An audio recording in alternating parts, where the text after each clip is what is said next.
Good day everyone, good day sir. So we are the group 3. Our topic is about the global democracy and global immigrations. So disclaimer, this video presentations is for educational purposes only as compliance with our competency in Socio 101. We allow our instructor, Roldan Ardines, to use this as an educational material. So I am Deck Cadet Ricky Griego. So my topic is about the what is populations and democracy all about. And the topic of Deck Cadet Bobby Balambao is about the explain the theory of democratic transitions as it affects global populations. And the topic of Deck Cadet Rafael Manlapas is what is all about migrations in a contemporary world.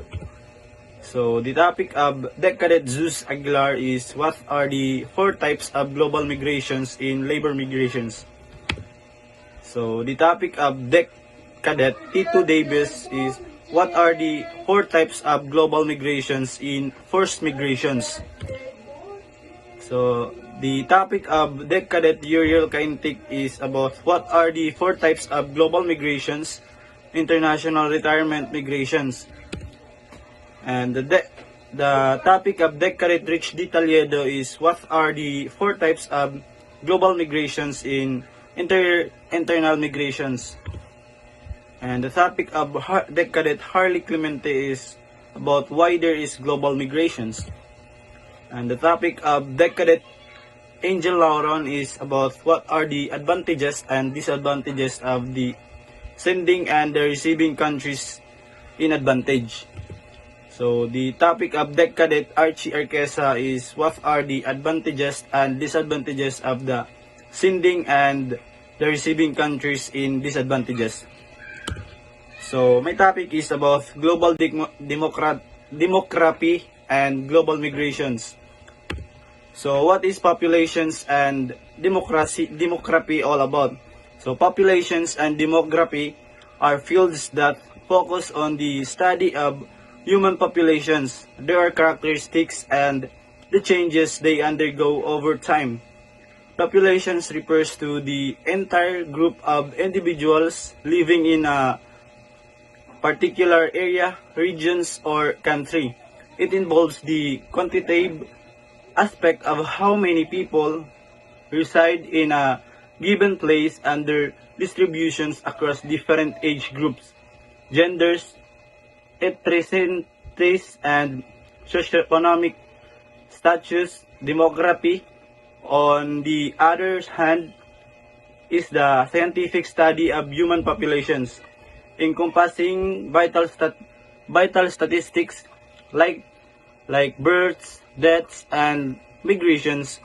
Demographers analyze patterns and trends within populations, examining factors such as fertility rates, mortality rates, life expectancy, and the various social, economic, and cultural influences that shape this dynamic.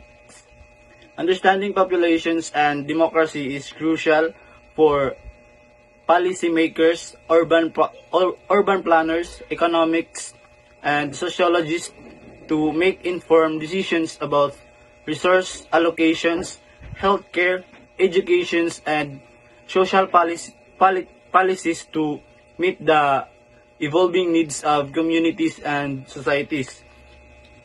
So populations refers to the total numbers of people living in the specific geographic area of a country or region. It encompasses individuals of diverse backgrounds, cultures, and characteristics. Democracy, on the other hand, is a system of governance where power is vested in the people. Typically, through free and fair elections, it allows citizens to participate in decision-making process, ensuring that government's policies and leaders reflect the will of the majority. In essence, populations represents the individuals within a society, while the democracy is the framework through which they collectively shape their government and society's directions. I'm Decadet Balambao Mabiglen, and I'll be discussing the theory of demographic transition as it affects global population. So, the theory of demographic transition is a model that illustrates the population dynamics of society as it undergoes socio-economic development. It typically comprises four stages that represent changes in birth rates, death rates, and population growth over time. In the initial phase, both birth and death rates are high, leading to a relatively stable population size.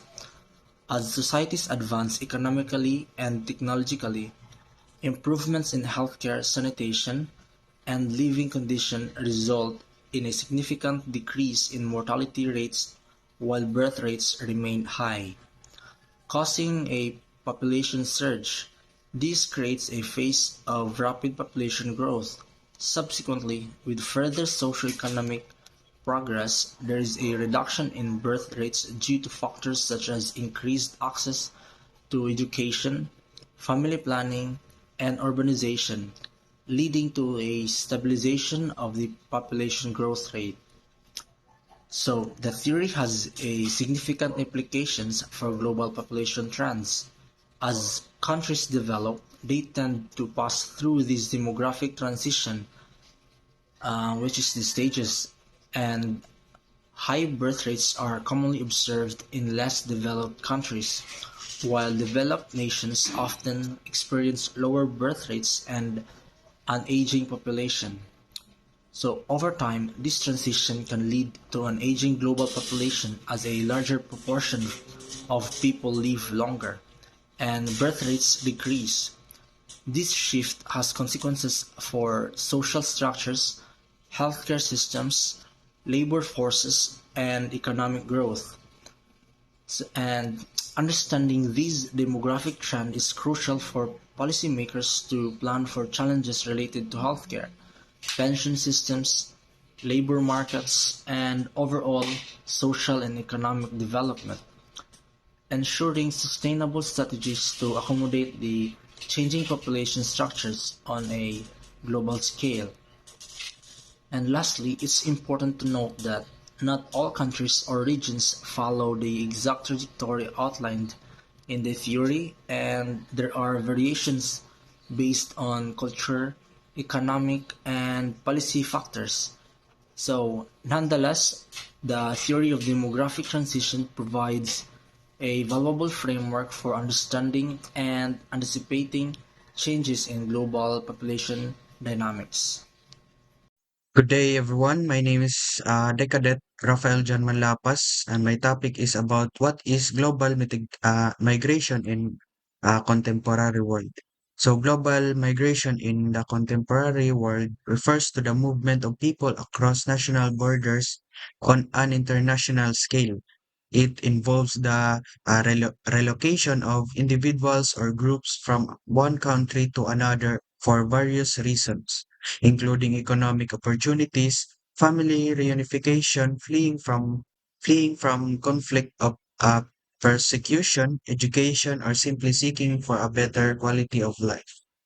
So, for example, economic opportunities. So people often migrate in search of better job prospect and economic stability. This can involve both skilled and unskilled labor moving to countries where they believe they can find employment. Next is refugee and asylum seeker. Global migration includes a significant number of individuals who are forced to flee their home countries due to conflict, persecution, or human rights violation. So these individuals seek asylum or refugee status in other countries to ensure their safety and well-being. Next is family reunification. So many migrations happen due to the desire to reunite with their family members who have previously migrated. Next is education and study.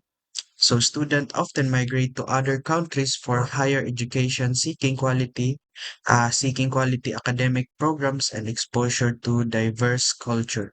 Next is climate change. Climate change, while not the primary reason, environmental factors such as natural disaster and climate change can also contribute to migration as people seek more habitable and secure living conditions.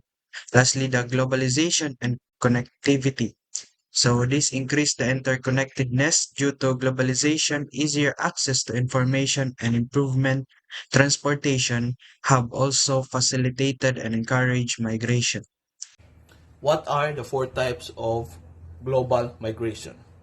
Number one, labor migration. This involves people moving from one country to another in search of employment opportunities. It's often driven by the demand for labor in specific industry or sectors of the economy. Workers might move temporarily or permanent, depending on the nature of the job and the agreement between countries. This is Decaret Davis Tito Jr. and I am reporting the forced migration. So the forced migration is the type of migrations occurs when individuals are compelled to leave their home or countries due to conflict, persecutions, natural disasters, or other life-threatening situations. Refugees, asylum seekers, and internally displaced persons fall under this category. So they are often forced to seek safety and shelter in other countries. So forced migrations is an involuntary or coerced movement of a persons or people away from their home or home regions. So uh, forced migrations is may also be the displaced within home or a country, whilst it has gained attentions in international discussions, policies, and making since the European migrants crisis. This has this has since resulted in a greater considerations of the impacts the impacts of forced migration and affected regions outside Europe.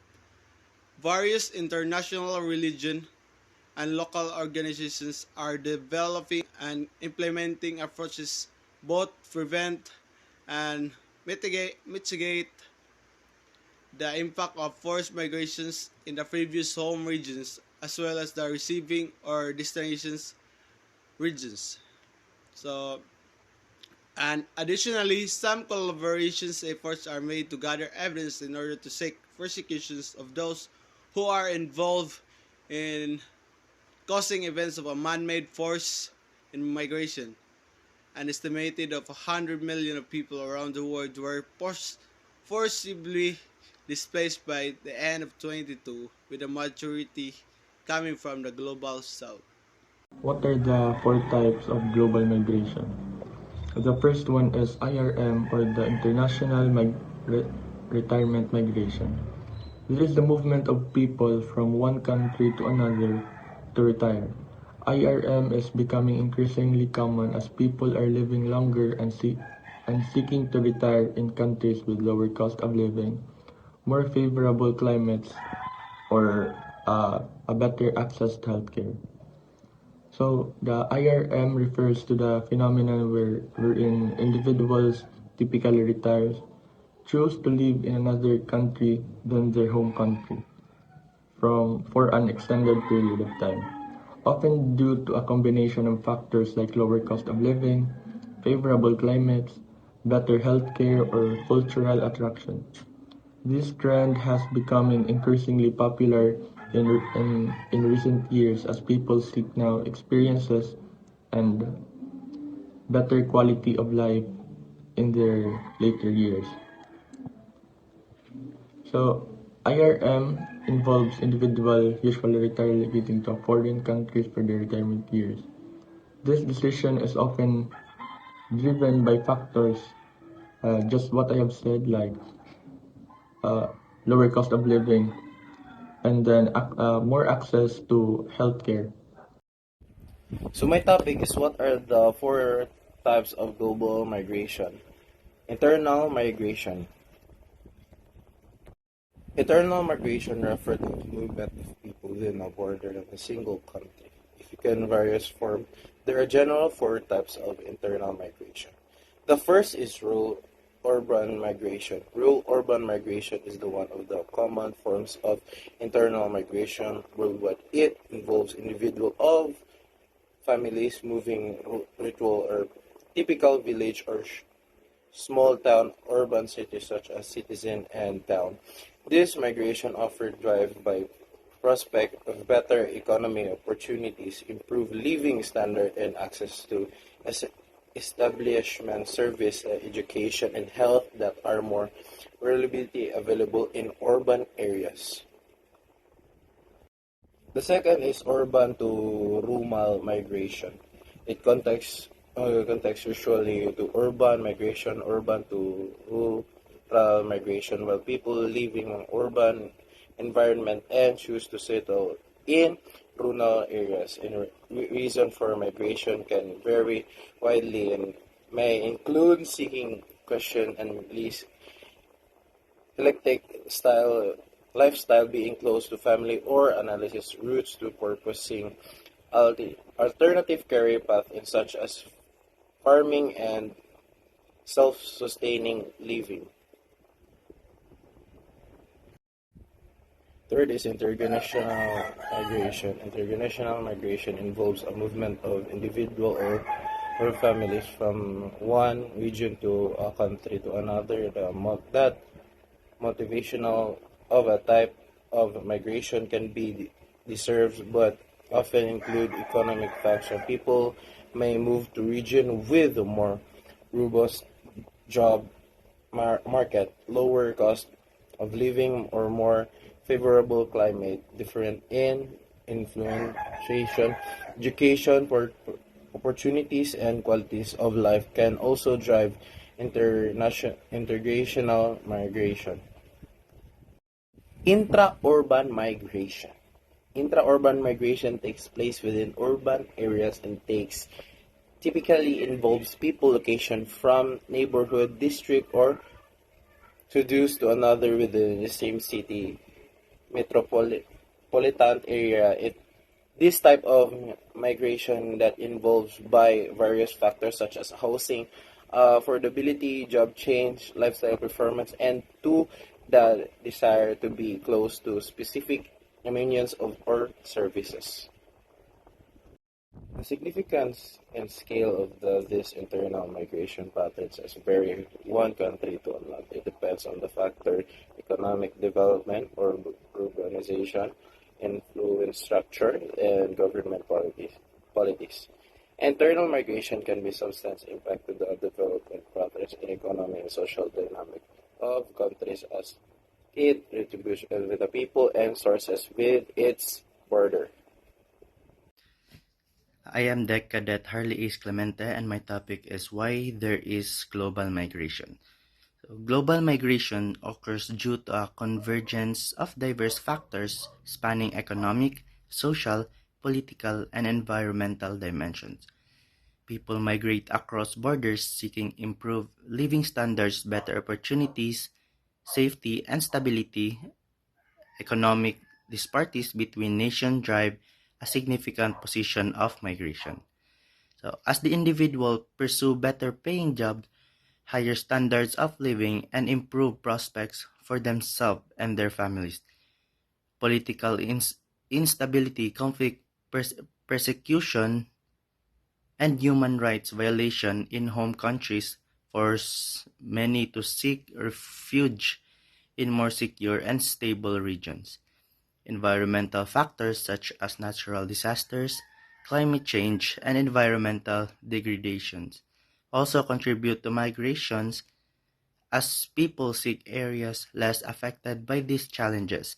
Furthermore, family reunification, access to better education or healthcare, or the pursuit of a different lifestyle are among varied reasons motivating global migrations.